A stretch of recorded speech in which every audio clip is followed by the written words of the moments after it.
Hey folks, welcome to the channel. So as an artist, I believe it's important to have sources of inspiration that I can always turn to for ideas and look for solutions to my own creative problems while creating a piece of art. Most of the artists that inspire me from the past were heavy users of oil paint, but they also use like graphite, charcoal, and even watercolor as well. And I want to make it clear that this isn't the only list of artists that I'm inspired by, who inspire me. I have like a huge list of artists, living and dead, that I'm inspired by. These are the artists who, when I see their work, it really pushes me to create something great and really strive for high quality art. The first artist on the list is John Singer Sargent. If you're familiar with art at all from the past, then you've probably heard of this guy or seen some of his work before. And in my opinion, when it comes to oil painting, especially portraits and landscapes as well, he is just top of the top from the past. But I do also love his drawings and his watercolor sketches as well. I mean, everything he does, I'm just highly interested in, and I love his quality and just how he creates art. I mostly look at his watercolor sketches nowadays because I just mostly paint with watercolors myself. So that's really what I'm inspired by. So what I love about his paintings is kind of the boldness and the simplicity that he brings to his subjects. He really seemed to be a master at simplifying and using bold strokes to translate what he was seeing down onto the canvas. And when I look through books of his work,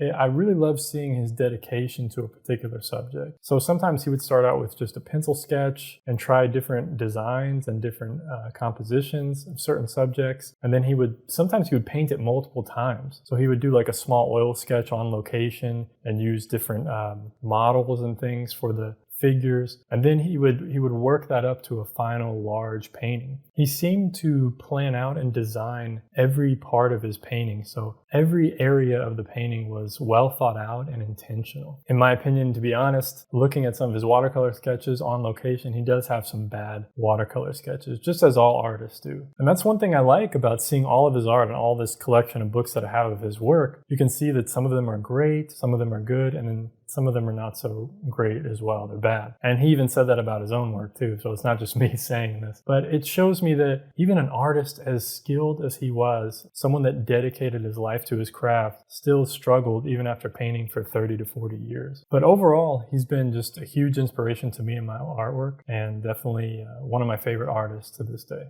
The next artist on the list is Edgar Payne. He's mostly known for his large California landscape paintings of the Sierra Mountains and other alpine scenery. Being mostly interested in landscape painting myself, I was naturally attracted to his paintings and his work. And also the fact that I currently live in California right now, and I've seen some of the types of nature that he's painted, the mountains and things, just traveling around. It's really a huge inspiration. It really inspired me to get out and paint the landscape myself as well. And what I really love about his work is just the bold brushstrokes that he uses. It really reminds me, when you're looking at the painting, it just reminds me that, okay, this is something that was created. But, when you see the painting from far back, it looks so realistic, but it's just built up of all these giant, bold brushstrokes. And that's something I really find appealing with his work. But his use of color and the way he was able to make his art achieve this sense of realism always fascinated me. When I'm creating a piece of art, it's all too easy for me to get caught up in details and be too tight. And seeing his work makes me want to loosen up, be more bold. And it inspires me to push myself, to not focus on the details and focus more on the whole of the scene, capture, the sense of the scene and what's going on. He also wrote a very well-known book on composition and how to go about designing your paintings. And I used to have this book. I read it many years ago, but I'll be honest, it's kind of a difficult read because he's not really the best writer. He's definitely more of a painter. But the second half of the book is actually really useful. He gives diagrams and illustrations showing different kinds of compositions that you can use for your paintings, which I think is really helpful and pretty cool to see. So that's Edgar Payne's work and why he inspires me. The next artist on the list is John Carlson. He was an oil painter who lived in the northeastern part of the US, mostly known for painting landscapes. And he's actually really well known for his book on landscape painting called Carlson's Guide to Landscape Painting. And this is definitely an awesome book, one of my favorite books ever on landscape painting, no doubt. The main reason I love his work and why I was drawn to his work initially was for the subject matter. So when I came across his art,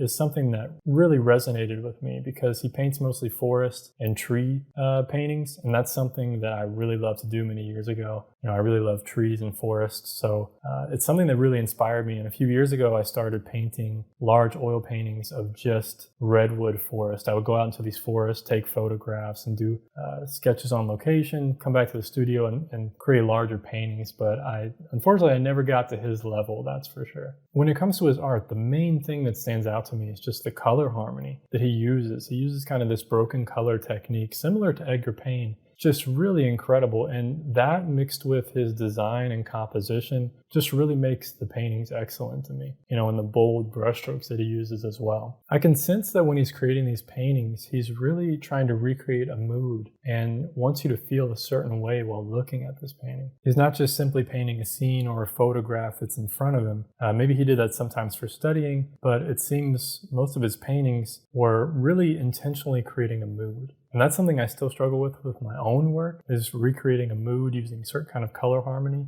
And that's really why I look to his work for inspiration. I also want to create moods within my work to evoke an emotional response, something that John Carlson was really great at. The next artist on the list is Edward Leon Cortés. To be honest, I don't know much about him as a painter, but I do know that he was from the early 1900s and he lived in and around Paris, France. And from the paintings I've seen online of his, a lot of his work, he painted just daily life around Paris, France, and landscapes, cityscapes, things like that. Cortés also seemed to be a master at simplifying and creating a mood within his work as well. From what I've seen, he painted a lot of the same locations and same scenes many times and at different times of the day with different moods. And I think this probably helped him over time create different moods and get good at creating different moods by painting the same thing at different times of the day in different weather scenarios and things like that. And what I really love about his paintings is the brushwork, how it's just blobs of paint on the canvas when you look at them up close. But they're also very realistic as well. When you view them from far away, they have this impressionistic feel. And the scene actually comes together when you view it from afar. And that's just something I really love about his work, being able to see the marks that the artist made, have it all come together as a painting. I think it's something just really magical when you're able to see that and create that. Every time I look at his work, I feel like there's something that I can learn from it. And that's really what I like when I view other artists' work. I like seeing something that looks like it's possible for me to do as well, but I know in reality, it's actually much more challenging. Even if he makes it look simple, and I think that's really the beauty of it, is it just blobs of color. It makes it look simple, but it's actually quite challenging, and it pushes me to be more loose like that and to create something realistic, create something great. And that's really why I love his work. It just pushes me to improve. Last on the list, but definitely not least, is Claude Monet. He's been a huge inspiration of mine ever since I started painting back in 2011. And actually my love for his work slowly grew over the years. But what I love about his work obviously is the color and the brush strokes. And as I'm making this list and seeing all the artists, I'm starting to see a theme that I like throughout all these artists. I'm sure you're probably seeing it as well. I think his way of capturing the light and the atmosphere is very interesting to me. Something else I really enjoy about his work that I learned later on is that he had the skill and the capability to paint similar to John Singer Sargent. And they actually painted together before plein air. John Singer Sargent has a painting of Monet in his painting outside, which I think is pretty cool. Two great artists meeting and painting together. But the cool thing is that Monet went and did his own thing. He didn't follow kind of the trend of what everyone was doing back then. He ended up just going off completely different direction, using these bold, impressionistic colors and strokes, and kind of became the father, this founder of the impressionistic style, or at least one of the great artists that involved in that from the very beginning. And this was a huge risk for him back then.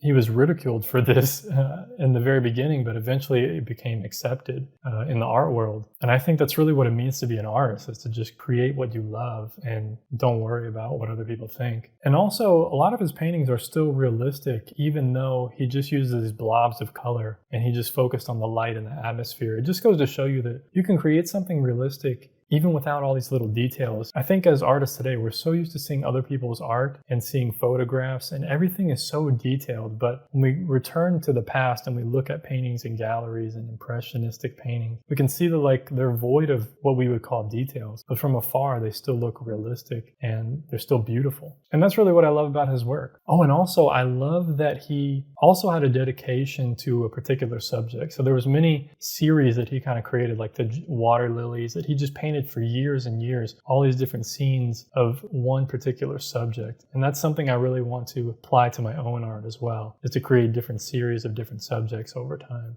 Now, I'd like to talk about another artist that almost made the list, but he's kind of a runner-up on the list, and that's Anders Zorn. So Anders Zorn is kind of in the same realm and time period as John Singer Sargent. You know, he painted a lot of portraits, but he's actually well known for the Zorn palette. So many artists nowadays use this Zorn palette as kind of a beginner palette, especially for portraits. I've used it as well, especially with painting my cat a few years ago. I used it, and doing portrait studies as well. But the palette is simply ivory black, yellow ochre, vermilion red, and a white. So this kind of 3-color palette, you'd be surprised, it's very limiting, but you'd be surprised at the subtle tones that you're able to achieve with this interesting palette. So that's something that he's really well known for, and I just love his work overall. I like looking at the subjects and things that he painted, and he also did some watercolor and drawings as well. I love seeing those. Just another inspiration for me. And the last artist for today is Alphonse Mucha. The main reason I enjoy his work is for the color harmony, the composition, and kind of the design patterns that he used. So he's a little bit different than all the other artists on this list, and you can see that when you look at his work. He seemed to work more in the advertising and graphical arts industry,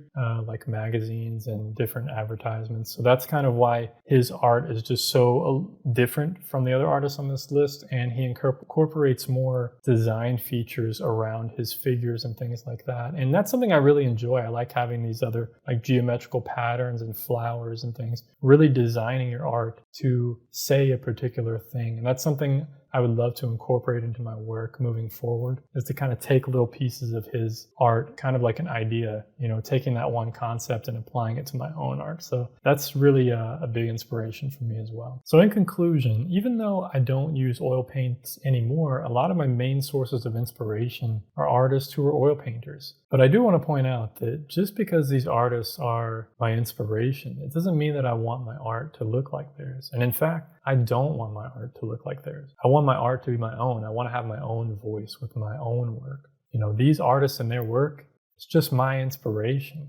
Sources of motivation to push me to achieve the quality that they've achieved. You know, to see things in a different way, to solve problems when necessary. That's really how I want to use inspiration with my own artwork. So one thing you can try to do for your own art is to start seeing your sources of inspiration differently. You know, don't try to create what they've already created. Try to understand how they solved problems. And then try to use those insights to solve your own creative problems during your own art making process. Hope you guys enjoyed this video. Hope you found it helpful or inspiring or interesting. Let me know down below in the comments, what artists inspire you from the past? I'd love to hear what artists out there have inspired you. Be sure to check out other videos on my channel. You know, I do videos on productivity, creativity, art, drawing, all kinds of things. I'll see you in the next video. Take care of yourself. Peace, my friends.